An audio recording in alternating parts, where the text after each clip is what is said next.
Welcome to Surviving Life's Traumas and Dramas podcast, where me and my family have come together to share our experiences of our traumas and dramas and hopes it will provide you a place of comfort and encouragement with zero judgment. Just real conversations of our journeys so you never have to feel alone on yours. I have believed a lot of lies about myself, and what I mean by that is people have lied about me, to me, for example, telling me that I'm a bad mom. And that has caused me to feel like I'm a bad mom, which has caused me to live like I'm a bad mom. People have also told me that, well, actually, this is true, I'm a bitch. That's not a lie. There's nothing wrong with being a bitch sometimes. But with that, I feel like some of the untruths that we believe from other people really do impact us and how we live our lives. Define what you were saying about cause you to be a bad mom, because I know you're not a bad mom. So when undermining me as being a mom, making me feel like shit for being any kind of capacity of being a mom.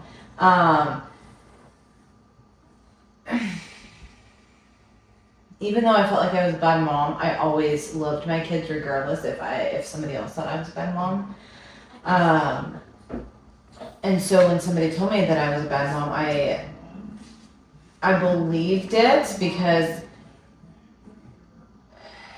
I felt like when I was with my ex, that being with my kids is harder. I don't think that picked up on the mic. It's okay. Being with my kids is a bother. Being with my kids. Having them be in a toxic household when I was with my ex did them no good. Right. Okay. And when I left, because I was not in my household, and when I left without my kids, and my ex kept my kids because honestly I didn't feel like I had an option to not take my kids, I felt like a really bad mom. Mm-hmm. And my ex made me believe that because he kept my kids and refused to let me take them. And instead of being like, excuse the hell out of you, these are my babies and I'm taking them with me, you can go fuck yourself. I was just like, okay. And then in that moment, I was like, how am I going to do this? How am I going to get my kids back? And that was a journey. But that wasn't the first instance of me feeling like I was a bad mom. And this is, by the way, not a counseling session for all three of you ladies to tell me that I'm not. No. I'm saying that you were beat down emotionally toward. Oh, I know. But at the time, you don't know that. No. And so at the time, when I was hearing these untruths about myself, I believed it. Mm-hmm. And not only did I believe it, but then I lived my life that way, feeling like I was, knowing deep down inside I wasn't, but feeling like I was and doing everything in my power to not be, even if I might have felt like I was. Yeah. Well, and not really on your situation, but just becoming kind of what people tell you, lies, that kind of stuff. Like, if you're constantly hearing something, like I think we talked about this a little bit before, like with my daughter, like she's going through a lot, being told she's a bad kid. Mm-hmm. Now she is starting to believe it. Mm-hmm. If you keep being told the same lie over and over again, like at some point, like you're gonna believe it. Mm-hmm. You receive that and you then start acting it out. Yeah. You start believing it. It's a very toxic circle. Yeah. And that's what I'm meaning by not believing the untruths, because somebody can say you're a bad person. And if you hear it enough, then you start believing it, and then you start acting it out as though you are that, when really you're not. And these people that are telling you that, shame on them, by the way. Shame on them. So because you are ugly inside, you're gonna make me feel like shit, and you're gonna tell me that I'm all these things that I know that I'm not, because you're ugly inside and you can't deal with your own shit. Yeah, that's what it is. I know, Yeah. and it's for me when somebody says, "Oh, you're not good enough," or "You're a failure," or "You're not loved," or you can't do that. Again, if somebody hears that enough, guess what? They're gonna start believing that. Mm-hmm. Yeah. And the truth is, you are none of what somebody said.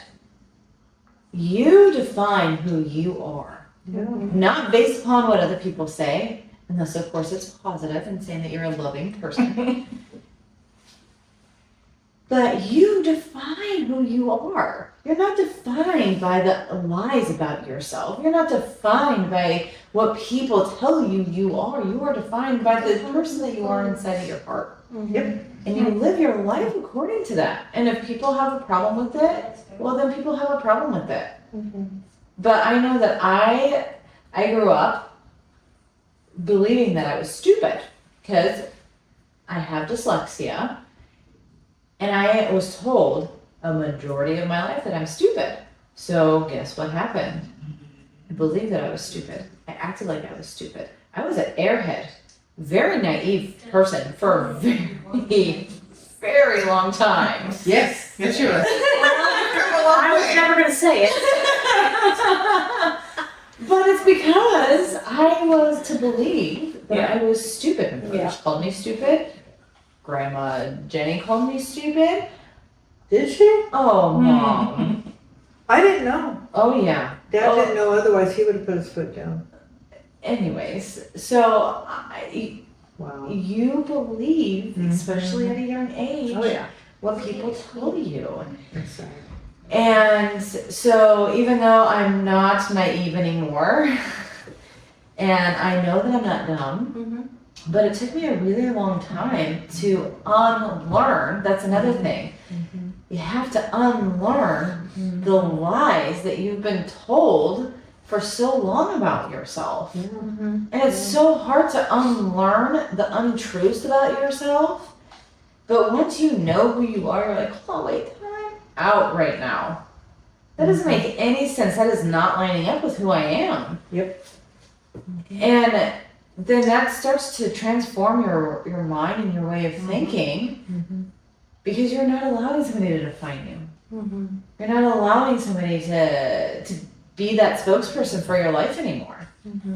But getting that, it takes so much effort, and it takes other people on the opposite side speaking positively in your life. Yeah. Speaking that you are a good person, you are a good kid. And, some people might be like, well, look, why didn't you know that beforehand? Well, because I've been through a lot of shit. And not everybody's going to believe that. Well, that, and, I think a lot of people would relate to this, but like, if you hear something negative, or you believe something negative, that's all you see. Yeah. Yeah. Like, you see things that align with your current thought. Even if they're made up, but you will find things to give proof to what you're believing. Yeah.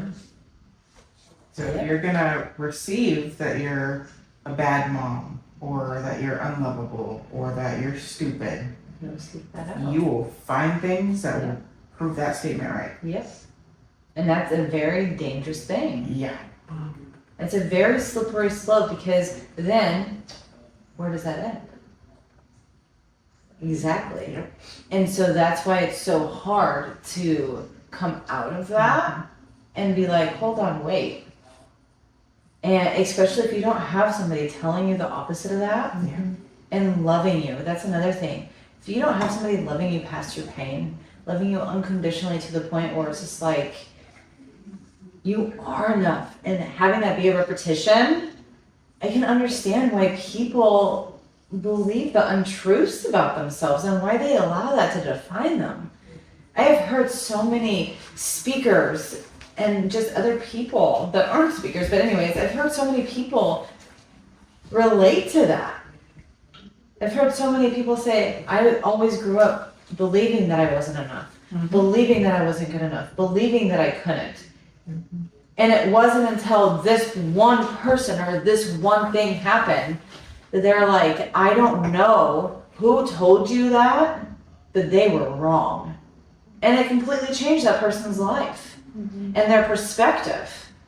Because, like you said, people seek out what they're constantly hearing. And if you seek it out enough and for long enough, you will find what you are hearing come true. Yeah. They say it is true, so it must be true. That's how I'm gonna act. Yeah. Yeah, that's how I'm gonna, yeah. Say I'm not good enough, I must not be.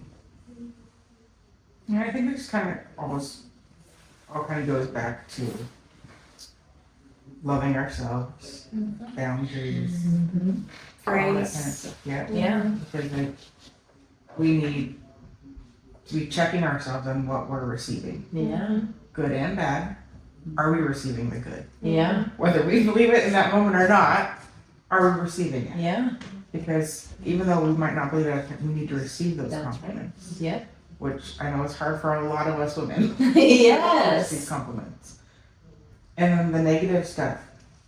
Sure, think about it for a second. But if it doesn't resonate with you and it's not something you can learn from, Yeah. let it go. Yeah. Yeah. But if it's something that, someone says it's negative and maybe hurtful and you can grow from it, great. Yeah. It's constructive. Yes. If it's just said in spite, to be mean, whatever, let it go. Yep. Do not receive that. Yep. Move on. Yeah. But I think too often we receive the negative and not the positive. Yeah. And isn't that true of life, right? Because, like I've talked to about before, we live in such a negative world.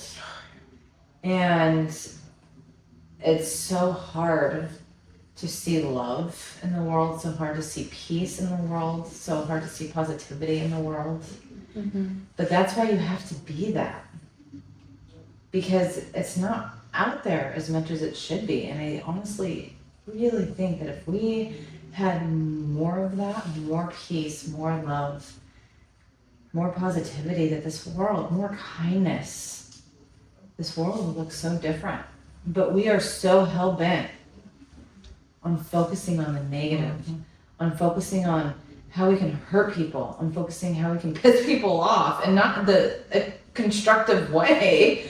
We just want reactions. We Yeah. want immediate reactions. Yeah.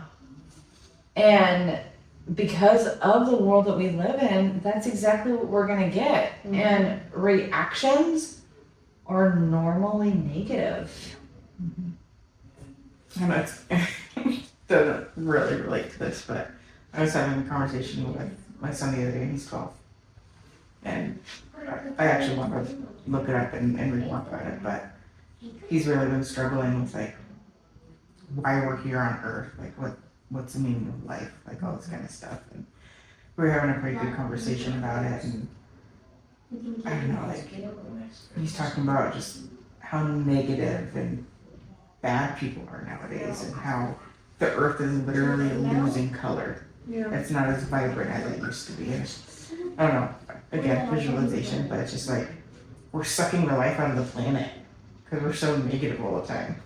Like, we just need to bring more positivity, brighten up the world again, like figuratively and metaphorically. But it's crazy how focused on negative a lot of people are. We need a little bit of positivity. Because I've had so much negative in my life from, A wee babe, a a wee babe, wee- just a wee from my one. earliest remembrance, from time I was in, I went like this, Yeah. little top. I don't remember that far back. Like, No, but even in from first grade, so Yeah. and up, and honestly, I had to, when I was at rock bottom, when I started to get to know God for myself, and I had to, because it's always love. It's like, okay, and you created me, so what do you say about me? Who am I in your eyes?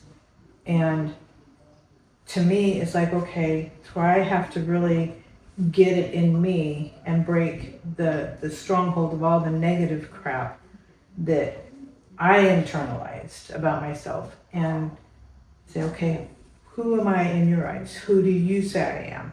What do you say about me? Because if I can get that in me and bust the stronghold of all the negative crap over, am I gonna be 64? Okay, over 60 years of my life, then that's okay. Then it's like, say what you want, because this is what God says about me. And if I have that deep in my heart where it's like, okay, you created me, so what do you say about me? No matter what anyone else says, what do you say?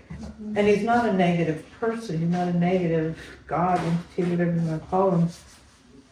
So it can't be anything bad, Yeah. you know? And anything, so it's like, help me bust the strongholds that's in my brain that are bad about me. Because what do you say? And that's how I go about it. And I'm still on that search. I just literally begun my search. Is, okay, what do you say? I know what the Bible says you say. Have it here, but I don't have it here. Mm-hmm. You know, and it just, I need to know. So, and that's, you know, that's how I go about it. And it is tough to knock out what the negative crap is and what people say. And it's like, you know what? When I was in top beauty school, I told the students, because they knew my stand, they knew I was a Christian, but they also knew that I followed the rules. And that was one thing they loved about me, even though they didn't like me. They loved that I followed the rules and I do whatever for them. But I had to say, you know what? Your uneducated opinion of me does not define who I am. And that's how, when I started saying that and just believing that, it helped. Because it's like, and that's what I tell the grandkids, that, you know, they're uneducated opinion. It's uneducated. Picking the granddaughter up for the bus, and Grandma so-and-so said this about you, and I said, you know what? They don't know me. They haven't said one word to me. I haven't said one word to them, so how would they know that this is what they say I am?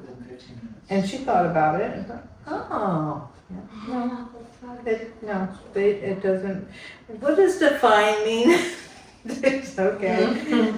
But yeah, so that's how I personally think, and it's a hard thing to get past. It is. It's not easy. No matter if you know, if it's a, you know, however you go about it, it's just it isn't easy. Because the longer it's there, the harder the rock's going to be to bust up. You know. So yeah. What about you, Cole? I don't know. I don't think that, kind of like when we had the conversation about like negative self-talk the last time we filmed, I don't feel like I have a ton of it. I think that from a pretty young age, I kind of already established in my brain that I only cared about what certain people thought, really. So like, and those certain people were never people that were like saying bad things to me. There was a few instances, but I think now I try to think of it the way you described. Like if it's not productive, then I don't even need to know about that. Like what does that do for me? Mm-hmm. But if it is something that I need to work on, then I can work on it. Like hitting the mic all the time. But like I don't know. It is true though. It's so true that people believe the bad things way over the good things. Way over the good things. And the negativity runs so deep in people's lives and their minds and the world, and negativity sells, and you know, everything's run off It's like that. the news. The media is so horrible about it, and Yep. social media, and Yep. it's just constantly, there's so much expectation, and if you don't meet these exact standards of perfection, these kids are just absolutely ridiculed Yeah. by the other kids who are not meeting those standards, because nobody can. Right. It's just crazy to me. I have conversations with my kids about it all the time. Like, the expectations are wild. Yeah. And social media just makes it so much worse. It's a safe place to be rotten. Yeah. Yeah. Mm-hmm. It's just awful. And that I don't know. like the stereotypes, the beauty standards that we had back in our day, heightened by 1,000,000. Oh, yeah. Heightened by 1,000,000. Mhm. And it's just it's a tough freaking time to be a kid right now. I feel Yeah. like. Yep. So I think that's why it's important to have these conversations with kids. Mhm. And I think a lot of parents aren't for some reason, but I mean, because they're probably not having the conversations with themselves. Right. So, yeah, that's my 2 cents.